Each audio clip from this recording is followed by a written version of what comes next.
നമസ്കാരം. സാരംഗി ന്യൂസിലേക്ക് സ്വാഗതം. സ്വന്തമായി ഉണ്ടായിരുന്ന മണ്ണും വീടും ഒലിച്ചുപോയി. ഇന്ന് ബന്ധുക്കളുടെ വീടുകളിലും വാടക മുറികളിലും അഭയം തേടേണ്ടി വന്ന മനുഷ്യരാണ് ഇവർ. സമരം ചെയ്യുവാൻ പോലുള്ള ശേഷിയും സമ്പാദ്യവും ഈ പാവങ്ങൾക്ക് നഷ്ടമായി. എന്നാൽ ഇതൊരു പ്രകൃതി ദുരന്തമല്ല. മാസപ്പടി വാങ്ങി അധികാരികൾ നടത്തിയ മനുഷ്യനിർമ്മിത കൊള്ളയുടെ നേർക്കാഴ്ചകളാണിത്. വലിയഴിക്കൽ മുതൽ പുന്നപ്പറ വരെയുള്ള തീരപ്രദേശങ്ങളിൽ നിയമം ലംഘിച്ച് ആഴത്തിലാണ് കരിമണൽ തുരന്നെടുത്തത്. പിണറായി വിജയനും മകളും മാത്രമല്ല ഇതിനു പിന്നിൽ. ഭരണ പ്രതിപക്ഷ ഭേദമന്യേ ഇനിയും ഒരുപാട് രാഷ്ട്രീയ വൻപന്മാരുണ്ട്. കരിമണൽ കമ്പനിയുടെ കയ്യിൽ നിന്നും ഇവർ കൈപ്പറ്റിയ മാസപ്പടിയുടെ വിലയാണ് ഈ ജനങ്ങൾ ഇന്ന് കണ്ണീരിലൂടെ നൽകുന്നത്. കടൽ തീരം തകർത്ത ഈ ആർത്തി അവിടെയും തീരുന്നില്ല.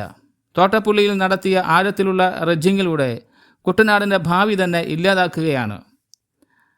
അടിത്തട്ടിലൂടെ ഉപ്പുവെള്ളത്തിൻ്റെ ഉറവ ശക്തമായി വന്ന് കുട്ടനാടൻ മണ്ണിൽ പടരുകയാണ്.